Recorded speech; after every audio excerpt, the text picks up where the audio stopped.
ഈ ലോകത്തെ ഏറ്റവും വലിയ ഗായകനായ അത് നമ്മുടെ മൗനങ്ങൾ പാടുന്നവനാണ്. കടലോളമുള്ള സങ്കടങ്ങൾക്ക് മുകളിൽ വാക്കുകളുടെ തിരമാലകൾ ആഞ്ഞടിക്കുമ്പോഴും നമ്മുടെയൊക്കെ ആഴമെന്ന് പറയുന്നത് മൗനം. അപ്പോഴും സന്തോഷത്തിൻ്റെ മരുപ്പറ്റകൾ തേടി നാമൊക്കെ യാത്ര തുടരും. സാഹചര്യങ്ങളുടെ പെരുവഴികളിലൂടെ കടമകളും കടപ്പാടും ചുമന്നുള്ള യാത്ര. ഈ കടമകൾക്ക് മുമ്പിൽ സ്വപ്നങ്ങളൊക്കെ തോൽക്കുന്നതിൻ്റെ പേരാണ്. ഉള്ളവന് ഉള്ളതെല്ലാം പ്രശ്നമാണ്, ഇല്ലാത്തവനാണെങ്കിലും ഇല്ല എന്നുള്ള ഒറ്റ പ്രശ്നം മാത്രം. ഈ ഓരോ പ്രശ്നവും പരിഹരിക്കപ്പെടുമ്പോൾ കുറേ പുതിയ പ്രശ്നങ്ങളുണ്ടാകും. അതാണ് നമ്മുടെ പ്രശ്നം.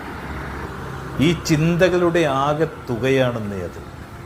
പലപ്പോഴും അതൊരു കാത്തിരിപ്പാണ്, എല്ലാം ശരിയാകുമെന്നുള്ള ഒരു കാത്തിരിപ്പ്.